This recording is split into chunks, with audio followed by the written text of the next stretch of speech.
కొన్ని కోట్ల ఆ మైక్రో ప్లాస్టిక్ అంటాం, అవి మన శరీరంలోకి ఎంటర్ అయిపోతాయి. ఇప్పుడు అవే అన్నిటి జబ్బులకు మూల కారణం. క్యాన్సర్ విపరీతంగా పెరిగిపోవడానికి మూల కారణం ప్లాస్టిక్ ఇంజెక్షనే. అక్కడి నుంచి మనకు అనారోగ్యం మొదలైంది. ఒకప్పుడు కుండల్లో ఉండేది, రాగి చెంబుల్లో ఉండేది, సరస్సుల్లో నుంచి తాగేవాళ్ళం, చెరువుల్లో నుంచి తాగేవాళ్ళం. సో ఇప్పుడు ఆ పరిస్థితి లేదు కదా, మొత్తం కలుషితమైంది. కాబట్టి మొత్తాన్ని తీసుకొచ్చి బాటిల్లో ఇచ్చేసాం. సో ఆ బాటిల్లో అంతా ప్లాస్టికే. సో ఆ ప్లాస్టిక్ వాటర్ మనం తాగుతున్నాం అని తెలుసుకోవడానికి 20-30 ఏళ్ళు పట్టింది ఇప్పుడు మనకి. ఇప్పుడు మాత్రం అర్థమవుతుంది, అయ్యో ప్లాస్టిక్ బాటిల్లో తాగకూడదు, మళ్ళీ రాగి చెంబుల్లోనే తాగాలి, మట్టి కుండలో నీళ్ళే తాగాలి అని చెప్పి మళ్ళీ మొదలుపెట్టాం. సో ఇన్ని సంవత్సరాల తర్వాత వెనక్కి వెళ్తున్నాం, మళ్ళీ బ్యాక్ టు బేసిక్సే. ఎప్పుడైనా ఎవరైనా పంచభూతాల దగ్గరికి వెళ్ళి తీరాలి. ఎందుకంటే పంచభూతాలే మన ఆరోగ్యం. మనమే పంచభూతాలైనప్పుడు మనకి ఇంకా వేరే ఆప్షనే లేదు. సో ఈ పంచభూతాలంటే చాలామందికి ఏముంటుందంటే ఏదో చాదస్తంలాగా, ఇదేదో ఒక ఇదిలాగా అనిపిస్తుంది.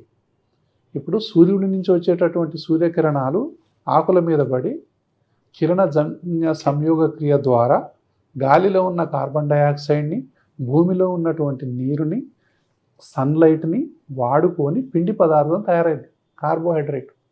ఆ కార్బోహైడ్రేట్ అనేవి కొన్ని ఎనిమల్స్ తింటాయి, మనందరం కూడా కార్బోహైడ్రేట్ తింటాం. ఆ కార్బోహైడ్రేటే మొక్కలో ఉన్నటువంటి అన్ని భాగాలకు గ్రోత్కు ఉపయోగపడి మళ్ళీ మనకు కాయల రూపంలో, పళ్ళ రూపంలో, కొన్ని ఆకుల రూపంలో, కొన్ని వేర్ల రూపంలో, కొన్ని దుంపల రూపంలో, సో అన్ని రకాలైనటువంటి ఆహార పదార్థాలుగా మనకు సూర్యుడిని తింటున్నాం మనం. వాటరు ప్లస్ గాలి ప్లస్ సూర్యరశ్మి అవే తింటున్నాం. ఆ పంచభూతాలనే కదా మనం తినేది. కాబట్టి పంచభూతమే శరీరం. మనం ఏడ తింటున్నాం, సూర్యుని ఏడ తింటున్నాం అంటే సూర్యుడినే తింటున్నాం మనం ప్రతిరోజు. సూర్యుడు శక్తికి ఆధారం. సో సూర్యుడు ద్వారా పిండి పదార్థం తయారైతే ఆ పిండి పదార్థం ద్వారా మంచి మానవాళి మొత్తం డిపెండ్ అయింది. ఎనిమల్స్, ఎన్నో రకాలైన జంతువులు కూడా దాని మీద డిపెండ్ అయినాయి. దాని నుంచి ఆ జంతువులని పెరిగే జంతువులు కొన్ని, బట్ ఎటుబడి ఆ ట్రాన్స్ఫర్ ఆఫ్ ఎనర్జీయే, సూర్యుడి ఎనర్జీయే మనలోకి వస్తుంది పిండి పదార్థాల ద్వారా. కాబట్టి ఇక్కడ మనకి భూమిలో నుంచి వచ్చినటువంటి వాటరు ఇవన్నీ ఉంటాయి. భూమే కలుషితమైనప్పుడు అందులో ఉన్న మొక్క కలుషితం కాకుండా ఎట్లా ఉంటుంది?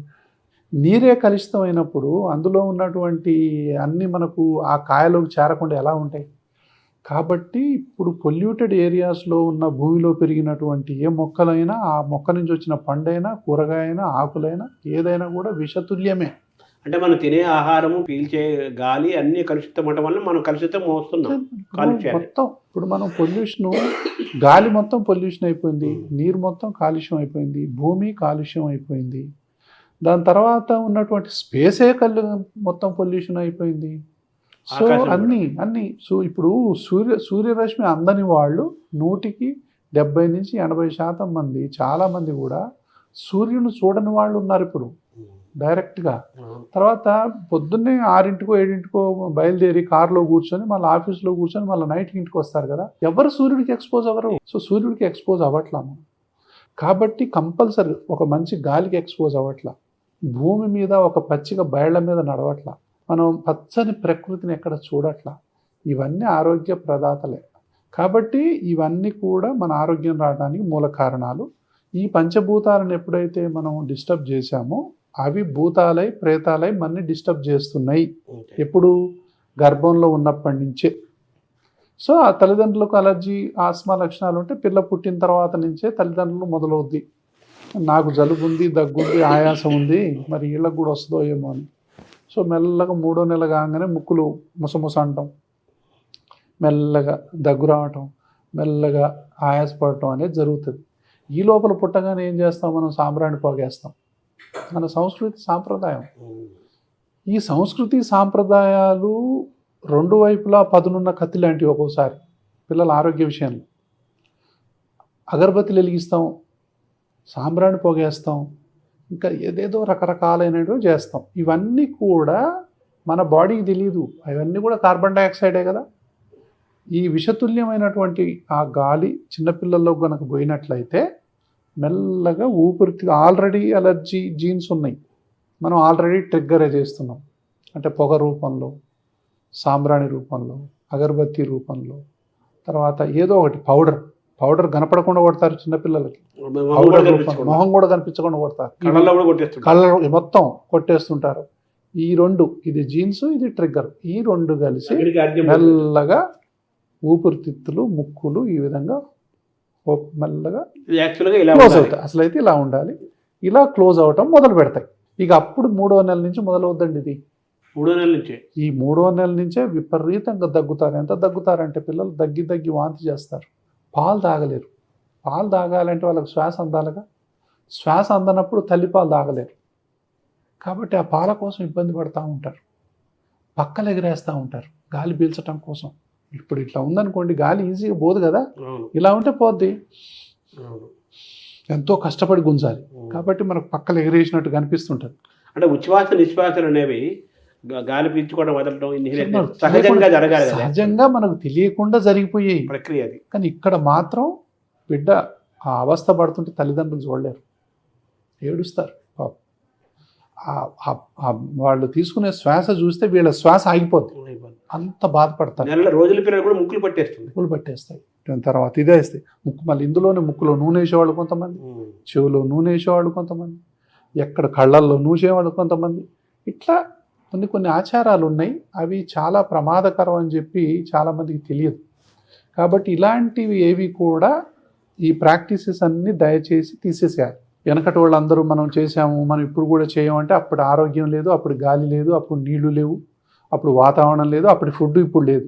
అంటే మీరు అన్నట్టుగా ఆహారము, గాలి, నీరు లేనట్టుగానే అప్పుడు సాంబ్రాన్ని వెలిగించినా లేకపోతే అగరబత్తి చేసినా కానీ అవి కొంచెం ప్యూరిటీ ఉండేవేమో. అంటే అప్పట్లో ఇప్పుడు ఎక్కడి నుంచి వస్తాయి ఇవన్నీ కెమికల్స్ కదండి. ఇప్పుడు అగరబత్తీలన్నీ కెమికల్స్తోనే తయారవుతాయి ఇవన్నీ. ఒకప్పుడు మరి ఆ శాండల్వుడ్ నుంచి తీసేవాళ్ళేమో మనకు తెలియదు, డైరెక్ట్గా అలాగే అనుకోవాలి, అలా అనుకోవాలి. సో అందులో నుంచి తీసిన వాటిల్లో మనం ప్రకృతికి సంబంధించింది కాబట్టి హాని చేయకపోయి ఉండొచ్చేమో. ఇప్పుడు మాత్రం కంపల్సరీ కెమికల్స్ అయ్యి, కెమికల్స్ నుంచి ఆరోగ్యం ఎలా వస్తుంది? కాబట్టి సంస్కృతి సాంప్రదాయాన్ని మనం గౌరవించాలి, అది నెంబర్ 1. ఎప్పుడైనా మీరు అగరబత్తి వెలిగించదలుచుకుంటే తులసి మొక్కకి వెలిగించుకోండి, 1 లేదా 2 వెలిగించుకోండి. ఇంట్లో ఎన్ని పటాలు ఉంటే అన్ని పటాలు వెలిగించినంత మాత్రాన భక్తి ఏం కాదు. సో బయట వెలిగించుకోండి, మంచిగా దండం పెట్టుకోండి, అన్నీ చేసుకోండి. సో ఇలాంటివి చేయకుండా మనం గనక ఈ అగరబత్తీలు ఇవి చాలా ఇంపార్టెంట్ అండి. ఇండోర్ పొల్యూషన్ వల్ల చాలా మంది పిల్లలు ఇబ్బంది పడుతున్నారు. కొంతమంది మనం ఈ పూజ చేసి ఆ టాపిక్, మంచి టాపిక్ తీసుకొచ్చారు. అది దేవుడి గది ఉంటుంది కదా, పటాలు పెట్టుకొని ఫుల్ కొట్టడం 1 డజను అగరబత్తులు పెట్టుకొని కూర్చుంటారు. అదంతా వాళ్ళకి వెళ్తుంటుంది కదా, ఎంత బాధపడతారండి. ఈ విషయంలోనైతే నేను ఎన్ని 100 సార్లు చెప్పాను. అంటే ఇప్పుడు సపోజ్ అండి, చేసే ఆయనకు అలర్జీ ఉండదు, ఆస్మా ఉండదు, ఆయన బాగానే ఉంటాడు, వాళ్ళ వైఫ్కి ఉండొచ్చు. ఆవిడ నరకం అనుభవిస్తుంటాడు. చేతులు అయితే దండం పెడితే ఏమండి అగరబత్తులు పెట్టకండి, నాకు పడట్లేదు. ఆహా, నీకు భక్తి లేదు, పాడలేదు, నువ్వు ఆ అగరబత్తిలు వద్దంటావా, అసలు నీకు దేవుడి మీద నీకు ఇది లేదంట. దేవుడి సంగతి తర్వాత కానీ నాకు ముందర ఊపిరిపోయేటట్టు ఉందనేది ఆవిడ బాధ. జీవుడి సంగతి చూడండి అనేది వాళ్ళ బాధ ఉంటుంది. అంటే దానికి ఆల్టర్నేటివ్గా దీపం వెలిగించుకోవచ్చు కదా. అది ఆవు నెయ్యితో, అది చిన్న దీపం కనపడనట్టుగా. ఇప్పుడు భక్తి అనేది ప్రదర్శించేది కాదు కదా, ఆత్మకు సంబంధించి అనుభవించేది, ప్రదర్శించేది కాదు. ప్రదర్శించేది ఏది కూడా భక్తి కాదు నా దృష్టిలో. కళ అవుతుంది కానీ భక్తి కాదు. కాబట్టి ప్రదర్శించకుండా నిజంగా ఉంటే చిన్న దీపం వెలిగించుకోండి, కనపడినట్టుగా ఆవు నెయ్యితో వెలిగించుకోండి. దాని తర్వాత అగరబత్తి వెలిగిస్తే తులసి మొక్కకు బయట వెలిగించుకోండి. ఆవు నెయ్యి వేరే నూనెతో వెలిగించిన ప్రమాదమా? అట్లనే ఏం కాదు. సో దీంట్లో మనకు తరతరాల నుంచి వస్తుంది కదా, ఏదైనా వెలిగించండి, కానీ కొంచెం కల్తీ లేని నూనె ఏదైనా ఉంటే దాంతో వెలిగించడం మంచిది అనేది నా ఉద్దేశం ఇక్కడ. సో అంతే తప్ప మిగతా ఏదో కంపల్సరీ. అగరబత్తి మాత్రం 100% అనారోగ్యాన్ని కలిగిస్తుంది, అందులో అనుమానం లేదు. ఏమండి 2-3 అగరబత్తీలు అంటే దాదాపు మనం సిగరెట్తో పోల్చకూడదు, కానీ సిగరెట్ తాగితే ఎంత నష్టం ఉంటుందో ఇప్పుడున్నటువంటి అగరబత్తీల్ని పీలిస్తే అంత అనారోగ్యం వస్తుంది. ఎవరికి తెలుస్తుంది ఈ విషయం? మా దగ్గరకు వచ్చే వాళ్ళు చెప్తుంటారు మాకు, సార్ మా ఆయనకు నేను నెత్తి నోరు కొట్టుకొని చెప్తాను, వాడు వినరు. తర్వాత మళ్ళీ జెంట్స్ కూడా ఉంటారుగా, సార్ నాకు ఆస్మా ఉంది, మా ఆవిడ వినదు. పూజ చేసే వాళ్ళు 2 వైపులు ఉంటారు. సో కాబట్టి కొంతమందికి అత్తమామలకు ఉంటుంది, ఇంట్లో ఎవరికైనా ఉండొచ్చు కదా, ఎవరికి ఉన్నా వాళ్ళకు పడదు, కొంతమంది చిన్న పిల్లలకు ఉంటుంది.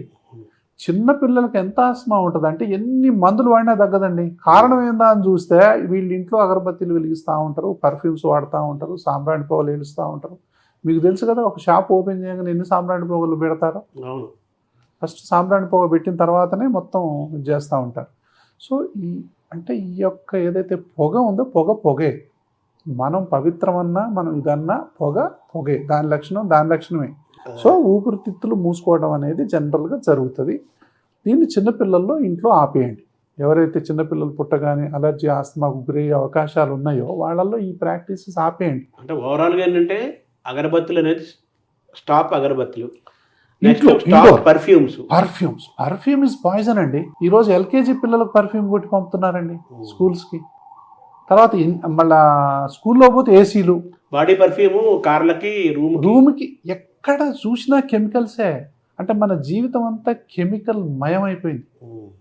ఇంట్లో ఫ్లోర్ క్లీనర్స్ కెమికలే, బాత్రూంలో కొన్ని వాసన రాకుండా అవి కెమికల్సే, దాని తర్వాత సోపులు కెమికల్సే, మనం బాడీ అంటే ఏంటి కొన్ని డియోడరెంట్స్ అంటాం, అదంటాం ఇదంటాం, బాడీ స్ప్రేలు అంటాం, మళ్ళీ కాస్మెటిక్స్ అంటాం, మనం మేకప్ అంటాం, అన్నీ కూడా కెమికల్సే. అంటే ఒకప్పుడు సుగంధ ద్రవ్యాలు వాళ్ళు ఇప్పుడు లేక ఆల్టర్నేటివ్ ఇది వాడుతున్నారు. తర్వాత అవి కూడా పరిమితంగా వాడేవాళ్ళేమో, మరి ఇట్లా ఇది కాకుండా. సరే, ఇవన్నీ కూడా మొత్తానికైతే కాలుష్య కారకాలు.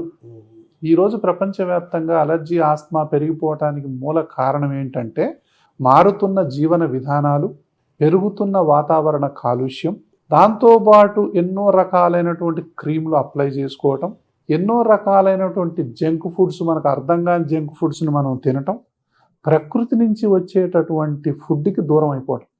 ప్రకృతికి ఎంత దూరం అయిపోతామో అనారోగ్యం అంత పెరిగిపోద్దండి, అంత దగ్గర అవుతాం. ప్రకృతికి దూరం అవుతా ఉంటే మీరు చెప్పినట్టు అనారోగ్యానికి దగ్గర అవుతూ ఉంటాం. సో కాబట్టి మళ్ళీ మనం ప్రకృతి దగ్గరికి రావాలి అంటే అందరం ఈరోజు ఏం మాట్లాడుతున్నారో తెలుసా? మైక్రోబయోమ్ అనేటటువంటి ఒక సబ్జెక్ట్ వచ్చింది ఇప్పుడు. ఏంటంటే మన యొక్క పొట్టలో గట్టి హెల్త్ అంటున్నాం. అంటే మంచి బ్యాక్టీరియా ఉంటాయి.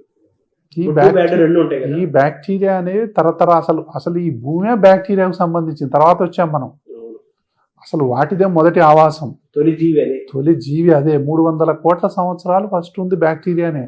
లాస్ట్ ఏదో 50 లక్షలు 20 లక్షల సంవత్సరాల నుంచే మెల్లమెల్లగా మనిషి అనేవాడు కనపడబట్టి 2-3 లక్షల సంవత్సరాలు, తర్వాత ఏదో కొన్ని లక్ష సంవత్సరాలు 2 లక్షల సంవత్సరాల లోపు నుంచే మనిషి కనపడటం అనేది మొదలైంది. Very very very latest. కాబట్టి ఇవన్నీ వాటికి సంబంధించినవి. అందులో బ్యాక్టీరియా అనేది, ఆ బ్యాక్టీరియా మన ప్రతి జీవిలో, ప్రతి ఆకులో, ప్రతి నీటిలో, ప్రతి భూమిలో, పంచభూతాల్లో మొత్తం ఆవరించి ఉంది బ్యాక్టీరియా. మొత్తం ఎక్కడ కొన్ని కోట్ల కణాలు ఉంటాయి. ఇప్పుడు ఈ చేతిలో కొన్ని కోట్ల కణాలు ఉంటాయి. ఆ బ్యాక్టీరియాను మొత్తం తీసేస్తే 5 రోజులు కూడా బతకం మనం. కాబట్టి మొత్తం కూడా గట్ బ్యాక్టీరియా, మంచి బ్యాక్టీరియా, చెడ్డ బ్యాక్టీరియా అని 2 ఉంటాయి. బ్యాడ్ కొలెస్ట్రాల్, గుడ్ కొలెస్ట్రాల్ అలాగా. సో ఈ బ్యాక్టీరియాకు నైవేద్యం ఏంటి అంటే ప్రకృతి నుంచి వచ్చినటువంటి ఆహారాన్ని అది నైవేద్యంగా స్వీకరిస్తుంది. దాని మీద మాత్రమే ఆ బ్యాక్టీరియా బతుకుతుంది. గుడ్ బ్యాక్టీరియా ఆకుకూరలు కానివ్వండి, దుంపకూరలు కానివ్వండి, తర్వాత పళ్ళు కానివ్వండి, తర్వాత మన డ్రై ఫ్రూట్స్ కానివ్వండి, ఫ్రూట్స్ కానీ ఏదైనా సరే. మనం బియ్యం ఉంటాయి కదా, దంపుడు బియ్యం మీద ఇంత పొర ఉంటుంది అసలైతే. ఆ పొర మీద బతుకుద్ది అది, కానీ ఆ పొరనే తీసేస్తాం మనం. ఇప్పుడు అందరికీ అర్థమయ్యి అరే పొర చాలా మంచిదంట, అది బ్యాక్టీరియా ఆ పొరని మాత్రం తింటుంది, ఆ పొరని తిని మనకు ఆరోగ్యం ఇస్తుంది. మనం ఆ పొరనే తీసేస్తున్నాం. తీసేసేసరికి ఆ బ్యాక్టీరియా ఏం చేస్తుంది, ఆ బియ్యం మీద పొర లేదు కదా, పేగుల్లో ఉన్నటువంటి లోపలి పొరలు తిని బతుకుతుంది. సో బ్యాక్టీరియా మన పేగుల్లో ఉన్నటువంటి గోడలకు ఉన్నటువంటి సున్నితమైనటువంటి మ్యూకస్ను తిని బతకాల్సిన పరిస్థితులు మనం కల్పిస్తున్నాం. ఎందుకంటే అది తినాల్సినటువంటి క్వాలిటీ ఆహారం దానికి ఏడ దొరకట్లేదు, ఇవ్వట్లా. సో అంత జంక్ ఫుడ్ ఇస్తున్నాం, అది వెతుక్కుంటుంది ఎక్కడుందా మంచి ఆరోగ్యం, దానికి ఆహారం కావాలి, దానికి కావాలి కదా ఆరోగ్యం. అది జీవి. ఎప్పుడైతే బ్యాక్టీరియా బతుకుతుందో మనం బతుకుతాం. ఇప్పుడు రానున్న సంవత్సరాలు మొత్తం కూడా మనం మైక్రోబయోమ్ తప్ప ఇంకేం మాట్లాడం. ప్రపంచం మొత్తం మాట్లాడే ఏకైక సబ్జెక్టు మైక్రోబయోమే. అంటే ఈ మైక్రోబయోమ్, ఈ బ్యాక్టీరియా ఎంత ఉంటుంది అంటే క్రికెట్ బాల్ సైజులో ఉంటుంది. మన దాంట్లో మొత్తం కలిపి క్రికెట్ బాల్ సైజు ఉంటుంది. 1 కేజీ కూడా ఉండదు, 1/2 కేజీ బ్యాక్టీరియా అంతా కలిపితే టోటల్ చేస్తే అంటే మన బాడీలో ఎన్ని సెల్స్ ఉంటాయో అంతకు 100 రెట్ల సెల్స్ ఎక్కువ ఉన్నాయి. దాని పాపులేషన్ ఎక్కువ మన బాడీలో, మన సెల్ పాపులేషన్ కంటే. మనం ఏమనుకుంటున్నాం అంటే మన కంట్రోల్ అది ఉందనుకుంటున్నాం. మనం మైనారిటీ, చాలా మైనారిటీ, 100 రెట్ల మైనారిటీ. సో బ్యాక్టీరియా ఏదైతే ఉందో మన ఆరోగ్యాన్ని డిసైడ్ చేసేది బ్యాక్టీరియాని. మనం లావు ఉండాలన్నా లావు ఉండొద్దా డిసైడ్ చేసేది బ్యాక్టీరియాని. మనకు షుగర్ ఫ్యూచర్లో వస్తుందా రాదా డిసైడ్ చేసేది బ్యాక్టీరియాని. మనకు తెలివితేటలు ఉన్నాయా లేదా డిసైడ్ చేసేది కూడా బ్యాక్టీరియా. అది కెమికల్స్ ఉంటాయి, షార్ట్ చైన్ ఫ్యాటీ యాసిడ్స్ అంటాం, డోపమిన్ అంటాం, దాని తర్వాత సెరోటోనిన్ అంటాం. ఇవన్నీ కూడా ఆ బ్యాక్టీరియా ఈ యొక్క ఫెర్మెంటెడ్ ఈ ఫుడ్ మీద పనిచేసినప్పుడు అవి తయారు చేసేటటువంటి కొన్ని కెమికల్స్ అవి, వాటి వల్ల మాత్రమే ఇవి తయారవుతాయి. ఇవి మన గట్ హెల్త్ మొత్తాన్ని కాపాడతాయి, మన గట్ లైనింగ్ని కాపాడతాయి. కాబట్టి మనం ఏది వేసినా కూడా అడ్డగోలుగా బ్లడ్లోకి ఎంటర్ కాకుండా ఆ పొరను తయారు చేసేదే అవి. తర్వాత ఈ కెమికల్స్ ఎప్పుడైతే మనకు డోపమీను, సెరోటోనిను డైరెక్ట్గా మనకు బ్రెయిన్కి వెళ్ళి అవే న్యూరో ట్రాన్స్మిటర్స్ అంటాం. డోపమిన్ లేకపోతే డిప్రెషన్ పోతాడు మనిషి. అంటే మన ఆనందాలు బాధలు అన్నీ పొట్టలో ఉన్నాయి యాక్చువల్గా. సో ఇక్కడ కనుక ఆ కెమికల్స్ తయారవకపోతే మనం ఇక్కడ అంతా ఒట్టిదే. కాబట్టి మన ఆరోగ్యం అంతా గట్లో ఉందనేది ఒక ఆస్పెక్ట్. అది శరీరాన్ని నడిపిస్తుంది కదా. ఎగ్జాక్ట్లీ. బ్రెయిన్ బ్యాక్టీరియా నడిపిస్తాయి. బ్రెయిన్ని నడిపించేది బ్యాక్టీరియా. బ్రెయిన్ ఏంటండి, మానవ శరీరంలో ఉన్న ప్రతి సెల్ను నడిపించేది బ్యాక్టీరియాని. మన ఆరోగ్యమే మన యొక్క బ్యాక్టీరియా. ఇప్పుడు ఏం చేస్తున్నాం, ఆ మంచి బ్యాక్టీరియా ఏంటో తెలుసుకొని దాదాపు ఒక 200-300 బ్యాక్టీరియాని ఇప్పటిదాకా కనుక్కున్నారు మనకు ఉపయోగపడే వాటిని క్యాప్సూల్ రూపంలో ఇస్తున్నాం మనం. దాని తర్వాత ఈ యొక్క బ్యాక్టీరియా షుగర్ వచ్చిందనుకోండి, దీనికి సంబంధించినటువంటి బ్యాక్టీరియాని వేస్తే షుగర్ కంట్రోల్ అవుతుంది. ఆస్తమా ఉందనుకోండి, ఇప్పుడు మనం అక్కడికి వస్తున్నాం, ఆస్తమా డెవలప్ అవడానికి కారణం అంటే ఆ బ్యాక్టీరియాని ఏదో చంపేసాం మనం. మళ్ళీ ఆ బ్యాక్టీరియాని కనుక మనం ఇచ్చినట్లయితే మళ్ళీ ఆస్తమా తగ్గుముఖం పడటాన్ని రీసెర్చ్లో గమనిస్తున్నారు. ఇప్పుడు అంటే మనం సప్లిమెంట్ చేస్తున్నాం క్యాప్సూల్ రూపంలో, పౌడర్ రూపంలో, లిక్విడ్ రూపంలో. దాన్ని మనం ప్రో బ్యాక్టీరియా అంటున్నాము, ప్రోబయాటిక్ అంటున్నాం. వాటిని తీసుకుంటున్నాం మనం. మన పెరుగు అనేది మంచి ప్రోబయాటిక్, డైరెక్ట్ ప్రోబయాటిక్. అది ప్రోబయాటిక్ అంటే మన పచ్చళ్ళు, ఊరగాయ పచ్చళ్ళు, మన ఉసిరిగాయ పచ్చడి కూడా ప్రోబయాటికే. ఇట్లా అంటే ఊరబెట్టింది ఏదైనా కూడా ప్రోబయాటిక్కి మంచి ఆహారం. అంటే ఊరగాయలు అంటారు చూసారా, ఊరగాయలు మొత్తం కూడా మంచి ప్రోబయాటిక్ అండి. అంటే క్యాబేజ్ని కానీ, దాని తర్వాత ఊరబెడతాయి అన్ని, ఊరబెట్టినాయి అని అంటారు ఈ యొక్క ప్రోబయాటిక్ అవి. తర్వాత చెడు బ్యాక్టీరియా ఎప్పుడు, చాక్లెట్లు తింటాం, జంక్ ఫుడ్లు తింటాం, ఐస్ క్రీమ్ తింటాం, కూల్ డ్రింక్ తాగుతాం, బ్రెడ్ తింటాం. అంటే అందులో కనీసం ఫైబర్ అనేది ఇంత కూడా ఉండదు. ఫైబర్ అంటే నార పీసు ఏమి ఉండదు, ఒట్టిదే అంత తినేస్తున్నాం. దాని మీద చెడు బ్యాక్టీరియా పెరుగుతుంది. అది మన అనారోగ్యాన్ని కలిగించేది. దాన్ని డిస్బయోసిస్ అంటాం. మంచి ఆరోగ్యం అయితే సింబయోసిస్. అది డిస్బయోసిస్ ద్వారా మనకేమైంది, ఫస్ట్ అంటే పేగుల్లో ఉన్న లైనింగ్ దెబ్బతింటుంది. అందులో నుంచి మనకు అన్డైజెస్టివ్ ఫుడ్ అనేది బ్లడ్లోకి ఎంటర్ అవుతుంది. అక్కడ నుంచి అలర్జీలు మొదలవుతాయి. సో గట్లోనే మన మూలాలు ఉన్న ఎలర్జీకి సంబంధించినవి. కాబట్టి డిస్బయోసిస్ ఏదైతే ఉందో దాని ద్వారా మెల్లమెల్లగా ఈ గట్ లైనింగ్ అంతా పాడైపోయి మెల్లగా మనం తినేటటువంటి ఆహార పదార్థాలు మెల్లగా ఈ యొక్క పేగుల గోడల్లో నుంచి ఆ లైనింగ్ లేదు కాబట్టి మెల్లగా ఎంటర్ అవుతాయి. ఎంటర్ అయిన తర్వాత మనకు జలుబు, దగ్గు, ఆయాసం, పిల్లికూతలు, రకరకాలైనటువంటి సమస్యలు రావడానికి అదొక కారణం. దాన్నే ఫుడ్ ఎలర్జీలు అంటాం. ఇప్పుడు చాలామందికి, ఒకప్పుడు చూసారా మన దేశంలో అసలు ఫుడ్ ఎలర్జీ లేవు. అసలు ఫుడ్ ఎలర్జీ అంటే మన దేశంలో తెలియదు. విదేశాల్లో ఫుడ్ ఎలర్జీలు ఎక్కువ ఉండేవి, మన దేశంలో లేదు. ఇప్పుడు మన దేశంలో శరవేగంగా పెరిగే వాటిలో ఫుడ్ ఎలర్జీలు ఒకటి. విపరీతంగా ఎలర్జీలు అనేవి పెరిగిపోవటానికి మూల కారణం ఏంటంటే మన ఆహార విధానాలు మారిపోయింది. కాబట్టి ఇదొకటి. తర్వాత ఇంకోటి ఏంటి, గాలి. పొల్యూటెడ్ గాలి ఎప్పుడైతే మనం డైరెక్ట్గా పీలుస్తున్నామో ఈ యొక్క మ్యూకస్ మెంబ్రెయిన్స్కి, ఊపిరితిత్తుల్లో ఉన్నటువంటి మ్యూకస్ మెంబ్రెయిన్కి అది విషతుల్యంగా పనిచేస్తుంది. అదే అగరబత్తీల వాసన, పర్ఫ్యూమ్స్ వాసన, దాని తర్వాత అన్ని రకాల powders, anything, any dust is poison అండి. ఎనీ పౌడర్, ఏదన్నా any powder is poison for the lungs, any smell is poison for the lungs, any dust, any smoke, అది ఎంత పవిత్రమైన కానీ. ఇప్పుడు ఫ్రిడ్జ్లో ఏసీలు ఎలా చూడాలి అంటే చల్లటి కదా, అంటే ప్రకృతికి ఫ్రిడ్జ్ అనేది మనం కనుక్కున్నది కదా. చల్లటి నీళ్ళు తాగుతామని కాదుగా, పుట్టుకతోనే ఒక టెంపరేచర్లో ఉంటుంది వాటర్, అది తాగినప్పుడు మనకి ఏం కాదు. మీరు చల్లటి నీళ్ళు తాగండి అంటే గొంతు పట్టేస్తుంది. మన బాడీ చెప్తుందిగా మనకి ఆల్రెడీ సంకేతం ఇస్తుంది, నీకు ఇది పడట్లేదు, నువ్వు చల్లటి నీళ్ళు తాగుతున్నావు అని చెప్పి సంకేతం. ఎవరో ఇవ్వాల్సిన అవసరం లేదు, మన బాడీయే మనకు మంచి సంకేతాలు ఇస్తుంది. మనం ఓవర్లుక్ చేస్తాం తప్ప వినాలిగా, గౌరవించాలి. So cool drinks, ice creams ఇవన్నీ కూడా మనం అవాయిడ్ చేయాలి. సో పొల్యూటెడ్ ఎయిర్ ఏదైతే ఉందో అది అలర్జీ, ఆస్మా రావడానికి అదొక మూల కారణం. మన ఫుడ్ ఒక మూల కారణం. చిన్నపిల్లల్లో ఈ ఊపిరి ఆడట్లేదు, జలుబు ఉంది, దగ్గుంది, ఆయాసం ఉంది, దగ్గి వాంతి చేస్తున్నారు, పిల్లి కూతలు వస్తున్నాయి, హాస్పిటల్ అని తిరుగుతున్నాం, థ్రోట్ పెయిన్స్ అన్నీ. సో పక్కలు ఎగిరేస్తున్నారు, పిల్లి కూతలు వస్తున్నాయి, ఎన్ని చేసినా కూడా తగ్గట్లేదు. హాస్పిటల్ని మారుస్తుంటారు, డాక్టర్లను మారుస్తుంటారు, అన్ని రకాల వైద్యాన్ని మనం మారుస్తూనే ఉంటాం. కానీ రోజు అగరబత్తీలు పెడుతూనే ఉంటాం, పిల్లలకు పౌడర్లు కొడుతూనే ఉంటాం. సో పిల్లలకు ఐస్ క్రీమ్స్, చాక్లెట్స్ అవి ఇవి మనకు తెలియకుండా కూడా వాడు పాపం చాలామంది కంట్రోల్ చేయాలని చూస్తున్నారు. కానీ స్కూల్లో బర్త్డేలు ఉంటాయి, ఏదో ఒకటి సైలెంట్గా పిల్లలు వాటికి బాగా తింటారు. యాక్చువల్గా అండి ఒక ఇంపార్టెంట్ విషయం చెప్పాలి. మనం పుట్టినప్పుడు నుంచి ఒక 1000 రోజులు అంటే 3 సంవత్సరాల వరకు పిల్లలకు స్వీట్ ఇవ్వకూడదు. స్వీట్ కూడా దగ్గు వస్తుంది, చాలా దగ్గు వస్తుంది. పిల్లలకు స్వీట్ ఇస్తే ఆరోగ్యం పాడైపోతుంది. ఇప్పుడు కొత్త రీసెర్చ్ ఇది. చిన్న పిల్లలకి చాక్లెట్లు కానీ, కూల్ డ్రింక్స్ కానీ, ఐస్ క్రీమ్స్ కానీ మీరు అసలు వాళ్ళకు తెలియకుండా పెంచాలి. ఇది ఒకటి ఉంది అని తెలియకుండా పెంచాలి.